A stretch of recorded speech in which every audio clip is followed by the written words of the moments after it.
Deleted session, June 27, 1977. Good evening. We will begin in our own way. Popular novelists and writers are above all things people of their times. They are socially oriented, dealing with lively discourse. They cannot see beyond the times. As a rule, however, they enjoy people as people are. They enjoy stupid people, weak people, cowardly people, bigoted people, and sometimes wise people too. They do not make demands. They share the belief systems of their times, and they are richly rewarded, generally speaking, now, for there is overall no great conflict between their nature works, their writing, and the world at large. The world responds to such people's acceptance.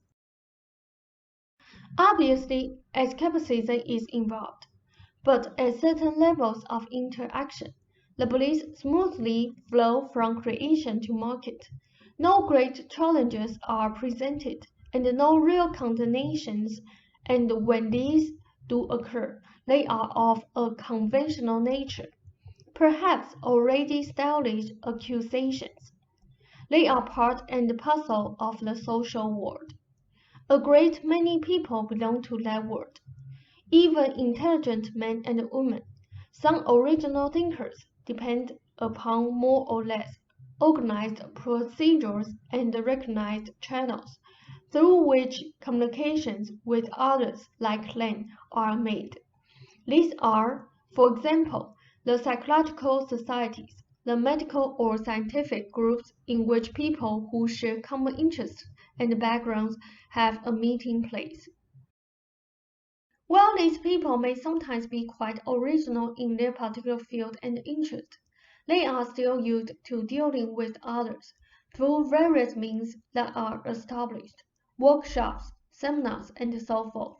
Seldom do they leave those social rituals. Not only is our own work rather unique, but you have no academic credentials. You have avoided, for example, holding seminars of that nature. In that framework, many psychologists, for example, would feel comfortable, but you offer no such bridge to anyone. You avoid the wild psychic world of course, semicals, and so forth, and above all, you are individualists who do not play according to game rules. Those rules are extremely important to others. You did not, for example, fall in with the Monroes. He considered that a slight.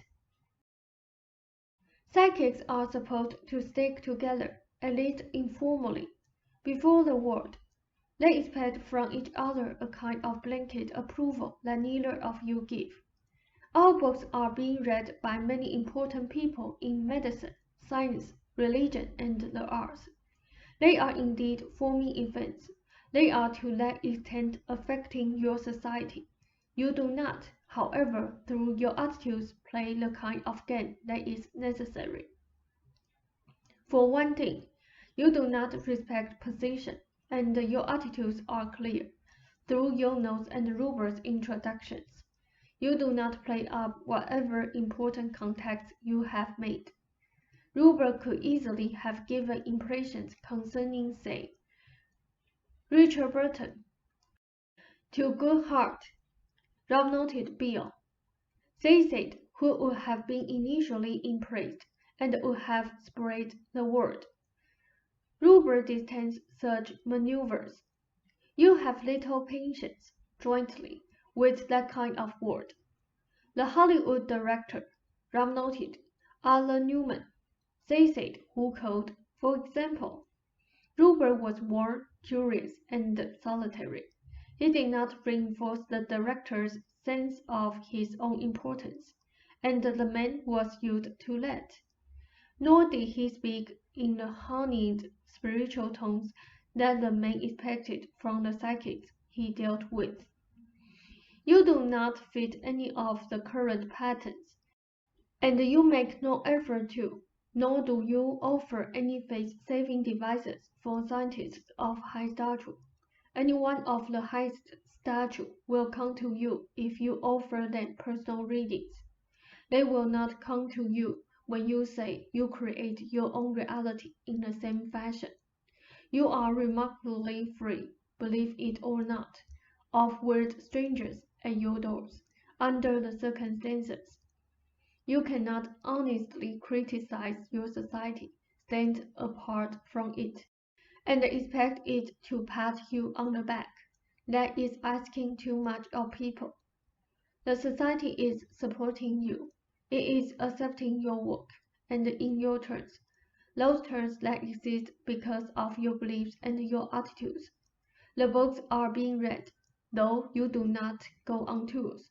You do not play any of the games, and you do not have a healthy give and take with that society. You are ahead of the times and behind them. Yet, through the point of power, you affect those times. You change them. You have continued along these lines because of your intents. I placed no demands upon you from the beginning.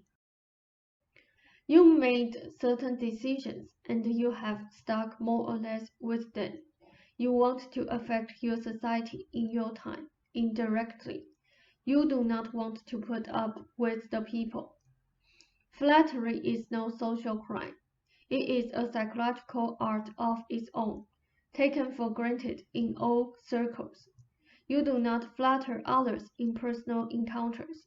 You make no effort to cultivate the kind of characteristics involved. Ruber has them and ignores them. Some important people in your terms do not contact you personally except on rare occasions. Those who bang at your doors are the antisocial, the drifters, the troubled, or those so enthusiastic that they also ignore all social rules, in which case you too rise up in arms. They are publishing games also, and you do not play these. If you play those games and do poorly, you at least have a right to shout foul now and then. And I will tell you something. Prentice looks out for your interests in the person of John, noted Nelson. Says it far more than you give him credit for. He likes you. Give our friend a beer, and raise your fingers. Then I will continue. Your stomach bothers you at various times for different reasons. The reasons, however, always have a particular base, so to speak. Parents sometimes express love by concern, though children seldom understand this. I have mentioned this before. The parent saying, brush your teeth, means your teeth are beautiful and healthy. I want you to keep them that way. Many parents find it difficult to express love verbally in a positive, open, unabashed manner. The child, however, according to circumstances, may hear only the order, brush your teeth. Ruber is verbal. He loves to talk. He likes to hear you talk. Oftentimes, your stomach upsets you because your love for Ruber makes you concerned, and in most instances, the stimulus is money. An occasion will arise, or a period of time, in which your love for him wants to find expression.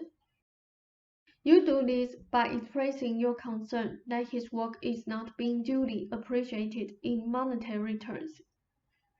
Rob noted, as I did this evening. Say said, you might feel he is being taken advantage of. You do not say, I love you, I admire your work, so that I want to see it duly appreciated. Verbally oriented, Ruber hears only an implied order or criticism. The conflict with the stomach always involves money, however. Taxes, sometimes, for example, and implies a period or situation in which you think he is being taken advantage of. You are particularly sensitive here because of the male beliefs of your culture. and the feeling that Rupert's books are his, rather than, say, yours. You want to show him that you appreciate that by your concern, but you do not express the love verbally half as much, period. To some extent, you are unable to explain the secret nature of your own painting. You refuse to use it as collateral. Not only that, but your paintings are not an attempt to communicate with the world or to get anything from it. You think you should, that is, you think you should sell your paintings or make some effort in that direction. Instead, they are communications between yourself and the universe, without the need, necessarily, that others approve or disapprove, or see or not see. In your writing, however, you want to communicate. Rupert's work straddles all these issues. That is, it involves all of them at different times. Your stomach problem is basically the result of your feelings about what you consider to be a lack of communication, a blocking of your nature love. From your background, regardless of your intellectual beliefs, now, you learned to mask your expressions of love or exuberance. Lest they be misunderstood, you learned to express love through worry or concern. This is because those expressions were natural in your family. Love would never be clearly expressed through a clear channel. It might be expressed through action that did not, however, directly involve love's expression. Your father might make things for you, for example. But after your childhood state, he avoided caresses or verbal expressions. Your mother's verbal expressions were often aggressive tools used against your father. That is, when your mother expressed love to you verbally, the words were so chosen that they became verbal assaults against your father. When you think that Rupert is being taken advantage of then by the world in any way involving money, then you feel guilty that you do not use painting to procure money. Your stance with the world is involved. Behind it all, however, is the feeling that you do not express your love verbally or through touch to Rupert, so that instead you look out for ways that feel he is being taken advantage of. And through that concern, you express your love. He does not understand this. Intellectually, he accepts it, but emotionally, he yearns for that direct expression. The child may think, my teeth are fine, why yell at me to brush them? Rupert thinks, what is there that allows you to speak your concern more actively than your love? He is verbally oriented. Words have rhythm, emotional rhythms, to which he is acutely attuned. You are saying, I love you. My art is, for whatever reasons, private. I respect it. It involves a method of expression and a primary stance of my life, regardless what it brings or does not bring. I am sorry that somehow I cannot use it in the way that you use your writing, and even in the way that I can use mine. When I think that others take advantage of you in monetary terms, government, publisher, or public, it makes me wonder why. I wish that my painting could bring you abundance in social ways also. I feel guilty sometimes when I paint for that reason. I know that you understand on deep levels. I wish I could express my love verbally, but if not, I will express it in this fashion. Now, if you can understand this and express your love more directly, your stomach will not bother you. End of session, or take a break if you prefer. Roxette will take the break then. You say, as in tonight's episode, Rob noted before the session. Say said that you must express your feelings of dissatisfaction and concern, and that is true. The difficulty is that you only express part of your feelings, not the depth that originally initiated those feelings that you do express. You identified fairly strongly with your father as a boy. He seldom expressed love verbally toward your mother. He felt that the worst would happen in any given set of circumstances. You long believed emotionally that it was unrealistic to express love or hope, for circumstances would surely prove such expectations to be foolish. Your father expected the worst of the world. You have not seriously, with determination, examined those beliefs. If they were true, the world simply would not have lasted this long. Nuclear destruction has little to do with it. If anything, it adds to my argument. For if those theories really held sway, one nation or another by now would have already destroyed your world. Hence, you do not make any simple, joyful remarks like the book will be out in England or Germany, and indeed, you take little pleasure from that. But deep ahead to the imagined phrase, a man protects his family because he loves it, but in his love he can see phrase all around. Your father expressed his love in his garage. Objectively speaking, you have of course exactly what you want, each of you. Give us a moment. Rupert responds to people, however, more than you. Your feelings about the world, to some extent, are mental and hypothetical. You isolate yourself from people in a way that he does not. Since he is more emotionally outgoing and literal-minded, he cannot close himself off emotionally in that regard. In a way, he is not using discrimination. You use an emotional aloofness with the world, and he has become physically aloof instead. Ram noted a very revealing statement, I believe. They said part of this does have to do with beliefs concerning sex. In that he feels a woman's position is basically less solid than the male's to begin with. He was afraid that his ideas would be ridiculed because he was a woman, not having the credentials of the accepted academy or sex. He reacts practically, then, by avoiding what he thinks of as conflict, and you do not help in that regard.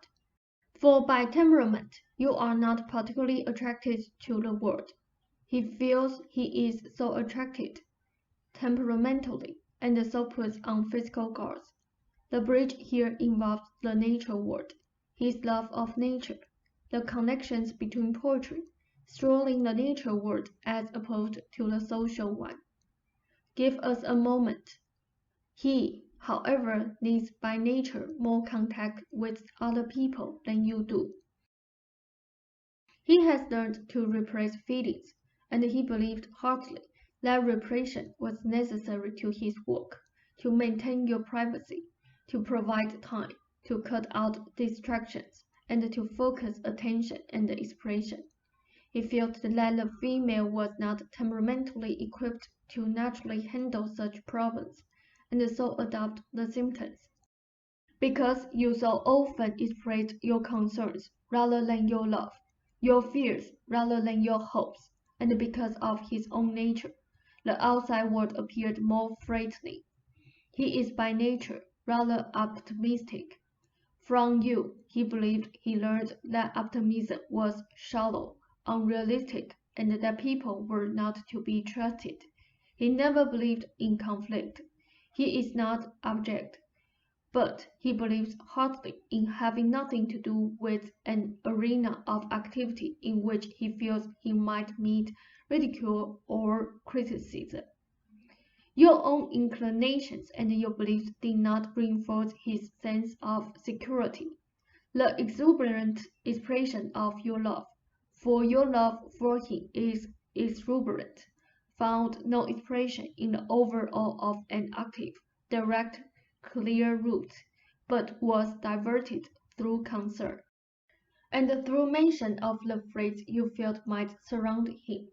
You do not expect the world to understand good work. You expect the artist in whatever field, who is truly good, to be shunted aside. Your own hopes rise despite those beliefs and have worked for you, but you have felt jointly that it was unsafe to trust the world, unrealistic, and while you could maintain a mental isolation, Rupert adopted a physical one. He became extremely frightened when he went to the dentist, and when you again expressed your concern, but not your love. I am afraid you have had it, you said. He was of course afraid of the same thing, but he interpreted your remark verbally as you made it, knowing you loved him but having to search through the concern. Your love since then has found more direct expression, and I am not obviously saying that indirectness of expression is responsible for Rupert's symptoms, but only to state that your expressed concern in many instances, without the direct expression of love, reinforces the idea of fright or insecurity. Rupert's own papers, written lately, give his side of the question, explaining why he would react in such a fashion. Give us a moment. Raise your hand, or are you tired? Ross said, no. Seth said he thinks he is being practical when he worries about his condition.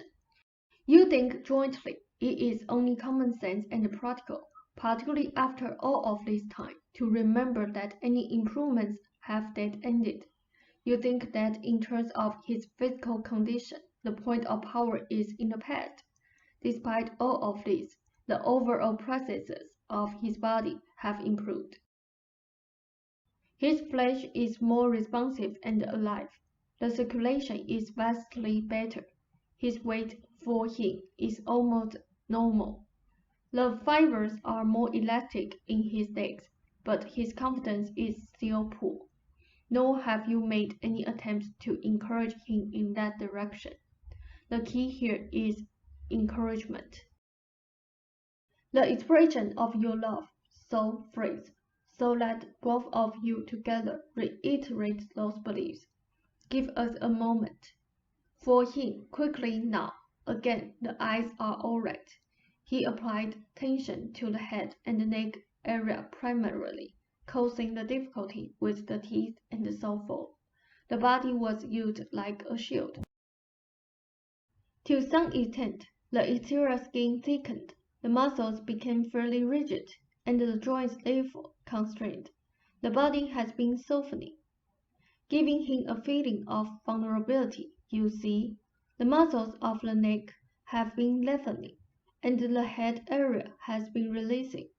Generally speaking, his eyes have been restricted in the past by the head motions. As the neck muscles began to loosen, the eyes were required to move in ways they had not been for some time. The muscles were stiff in the eyes. Unequal tensions resulted, this also having to do with his beliefs as stated, and the fact that he did not want to type old material, particularly without new material coming, in ways too complicated to describe this evening. Each portion of the body is connected with each other portion. The massage of the feet upon the ground, for example, does affect all body areas. The foot reflexology is good for him, and does help the eyes and head, but not overdone. His worry about his condition added additional tension. The working man made him feel as if the world intruded, and by its standards he felt to some extent exposed. Here were the two of you, doing what in the world's eyes he felt was in direct opposition to its standards. The brawny, outdoorsy, hearty, family-oriented males involved. You did well today, encouraging him in his houseworking. Your original work for joy was an absolute, by contrast, making his attempt seem futile. He is afraid that dependence as a woman frees you because of his own beliefs. Your encouragement of his independence was interpreted as don't dare be dependent. All of this is involved in the papers he wrote lately on sexuality. His body is quite capable. It needs encouragement, not demands.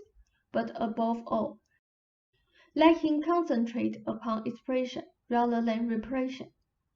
Only his worries held back this inspiration. You will see improvements, the minute you expect them, the minute you look for them, and not afraid of them. You have each been afraid of them, because in that area you still held the power in the past, and believed that any other hopes were unrealistic. The sessions, reinstated twice a week, will automatically help, because they involve expression rather than repression. So we're seeing small groups of people now and then, where Ruber can have a session if he feels like it. Is there anything I have not answered for you? Ralph said, I don't think so. Say said, you must admit I am thorough. Ralph said, yes. Say said, learn the importance of touch, for both of you rely often too much on purely mental expression. The hot towels on the knees should be begun. You did not make any errors with unknown reality. For one thing, there were no errors to be made. I agree with your plans, as stated there. Rob noted, Seth pointed to question number 5.